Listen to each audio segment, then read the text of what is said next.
Sebagian orang menuduh Syekh Muhammad bin Abdul Wahab dengan tuduhan bahwa beliau memerangi serta melawan Khilafah Islamiyah Utsmaniyah dan melawan Khilafatul Muslimin. Oleh karena itu, maka dia adalah musuh umat Islam. Maka terjadi perdebatan seputar masalah ini. Apakah hal ini benar? Bagaimana seseorang memerangi Amirul Mukminin padahal khalifah melaksanakan sholat, menunaikan zakat, dan semisalnya? Musuh-musuh dakwah Syekh Muhammad bin Abdul Wahab mengatakan juga bahwa beliau bersepakat dengan tentara Inggris bahwa dia berperang bersama mereka melawan umat Islam. Maka sangat menarik di sini teman-teman sekalian untuk kita membahasnya lebih mendalam pada pertemuan kali ini. Maka jangan ragu untuk terus menyaksikan pembahasan kali ini hingga selesai agar kita sama-sama menemukan fakta yang sebenarnya.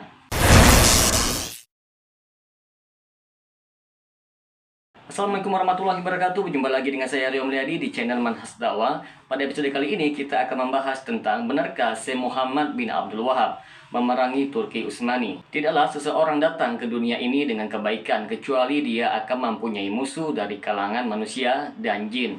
Sampai para nabi Allah Ta'ala tidak selamat dari hal itu. Dahulu ada musuh dari kalangan manusia untuk para ulama terdahulu. Apalagi pelaku dakwah kebenaran, mereka mendapatkan perlawanan yang keras. Hal seperti itu pernah terjadi pada Syekhul Islam Ibnu Taimiyah rahimahullah. Beliau mendapatkan sebagian orang yang hasad atau dengki serta orang yang menghalalkan darahnya, orang yang menuduh sesat dan keluar dari agama dan murtad. Begitu juga dengan Syekh Muhammad bin Abdul Wahab, salah seorang dari para ulama yang terzalimi, di mana orang mengatakan tentang beliau sesuatu apa yang mereka tidak ketahui dan hanya sekadar mencari fitnah. Yang mendasari akal hal itu hanya dengki dan permusuhan disertai mendalamnya bid'ah pada diri mereka atau kebodohan serta taklid kepada hawa nafsu. Maka teman-teman sekalian, di sini akan kita bawakan bantahan terhadap fitnah kejam yang ditujukan kepada Syekh Muhammad bin Abdul Wahab. Syekh Abdul Aziz Abdul Latif mengatakan sebagian seteru dakwah salafiyah menuduh bahwa Syekh Muhammad bin Abdul Wahab telah keluar dari pemerintahan Khilafah Utsmaniyah. Sehingga hal itu dia telah keluar dari jamaah dan memecah tongkat kekuasaan dari mendengarkan dan ketaatan. Beliau mengatakan Abdul Qadim Jalum menuduh bahwa Wahabi muncul dengan dakwanya dan mereka adalah sebab runtuhnya pemerintahan Khilafah Turki Utsmani. Lebih lanjut, dia mengatakan telah muncul Wahabi dengan kekuatan internal dalam daulah Islamiyah dengan pemimpin Muhammad bin Saud, kemudian anaknya Abdul Aziz, sehingga dibantu senjata dan dana oleh Inggris. Dan mereka bergerak dengan landasan mazhab menguasai negara-negara Islam yang tunduk kepada penguasa khilafah. Maksudnya mereka mengangkat pedang di wajah khalifah dan memerangi tentara Islam, tentara Amirul Mukminin dengan provokasi dari Inggris dan bantuan dari mereka. Sebelum kami berikan jawaban atas syubhat keluarnya Syekh Muhammad bin Abdul Wahab dari khilafah, maka tepat sekali kami mengingatkan sikap Syekh Muhammad bin Abdul Wahab tentang keyakinan kewajiban mendengar dan taat kepada pemimpin umat Islam dalam kondisi baik maupun jelek, selagi tidak memerintahkan kepada kemaksiatan kepada Allah Subhanahu wa Ta'ala, karena taat hanya dalam hal kebaikan. Syekh Muhammad bin Abdul Wahab mengatakan dalam suratnya kepada penduduk Qasim, sebagaimana yang dinukilkan di dalam kitab Majmu' Mu'allafati Syekh, beliau mengatakan, saya berpendapat wajibnya mendengar dan taat kepada pemimpin umat Islam, kondisi baik maupun buruk, selagi tidak memerintahkan bermaksiat kepada Allah dan orang yang diberi kekuasaan dalam khalifah. Dan berkumpulnya orang-orang serta mereka rela dan memenangkan dengan pedangnya sampai dia menjadi khalifah, maka diwajibkan untuk taat dan diharamkan untuk keluar darinya. Lebih lanjut teman-teman sekalian, beliau menambahkan bahwa termasuk kesempurnaan perkumpulan adalah mendengar dan mentaati kepada orang yang telah diangkat menjadi pemimpin meskipun dia hanya hamba sahaya dari Habasyi. Syekh Abdul Aziz Al-Badul Latif mengatakan di dalam kitab Aqidah Syekh Muhammad bin Abdul Wahab wa asaruhu fil alam Islam, bahwa setelah ketepatan yang singkat ini yang menjelaskan apa yang terjadi pada Syekh dengan perkataan beliau wajib mendengar dan mentaati para pemimpin umat Islam yang baik maupun yang jelek. Selagi tidak memerintahkan kemaksiatan kepada Allah, maka kami menunjukkan kepada masalah yang penting sebagai jawaban dari subhat itu. Di sana ada pertanyaan penting, apakah dahulu Najd termasuk tempat berdirinya dalam kekuasaan pemerintahan Khilafah Utsmaniyah?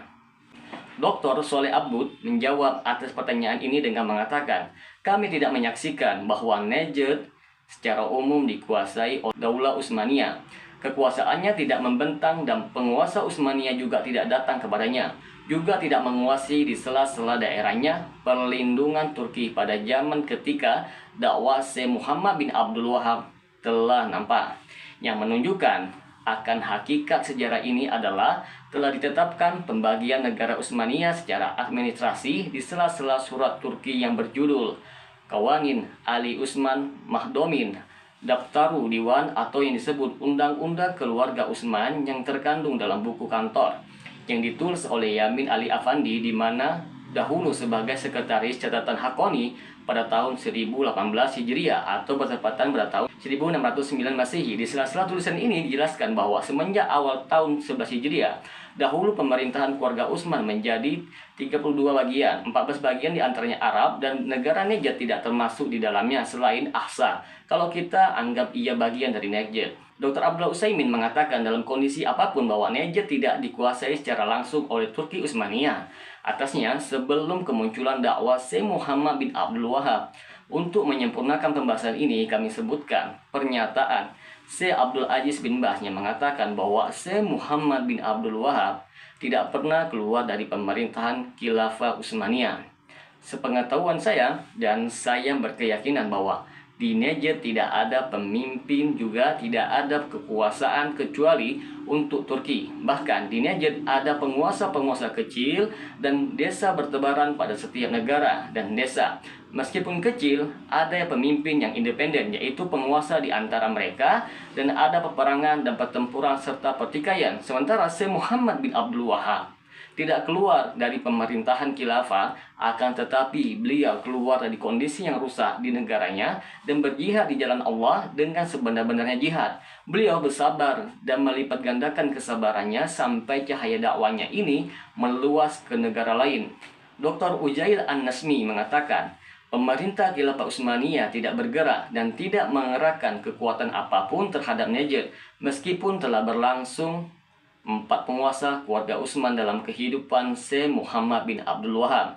Maka teman-teman sekalian, kita sudah menjelaskan bagaimana sikap Syekh Muhammad bin Abdul Wahab tentang Khilafah Utsmani. Sekarang bagaimana dakwah Syekh Muhammad bin Abdul Wahab dalam pemerintahan khilafah?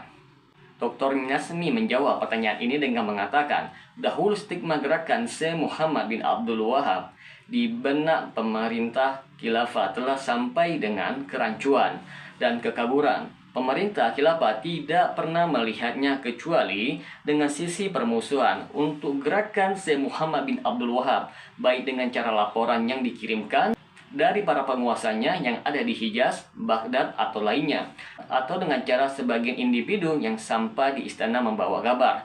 Sementara tuduhan zalum bahwa dakwah Syekh adalah salah satu penyebab runtuhnya khilafah dan Inggris membantu Wahabi untuk meruntuhkannya. Maka Mahmud Mahdi Al-Istanbuli memberikan jawaban atas tuduhan sembarangannya ini dengan membawa perkataan, dahulu penyair mengatakan kalau tuduhan tidak disertai dengan bukti, dengan nas, maka itu tanda kebodohan. Padahal kita ketahui bersama dalam sejarah disebutkan bahwa orang-orang Inggris berdiri melawan dakwah Syekh Muhammad bin Abdul Wahab semenjak berdirinya dengan kekhawatiran dunia Islam bangkit.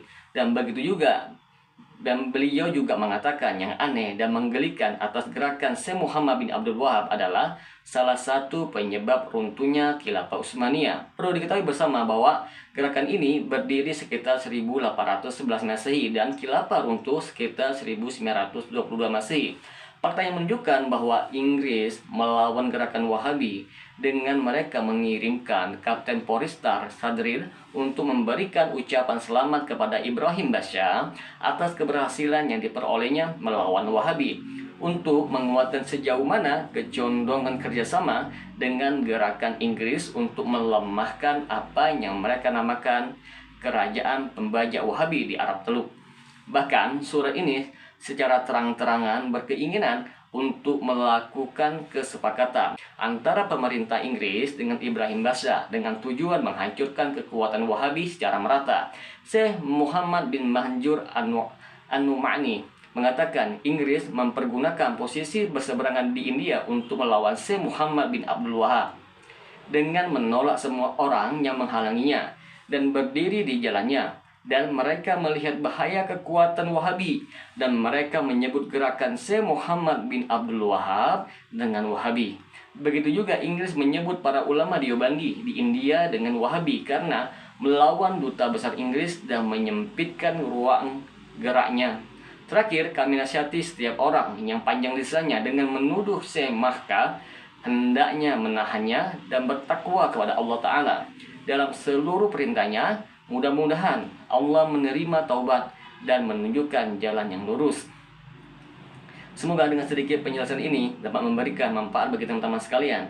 Dan apabila channel ini memberikan manfaat bagi teman-teman sekalian, silakan subscribe dan share. Semoga bermanfaat. Assalamualaikum warahmatullahi wabarakatuh.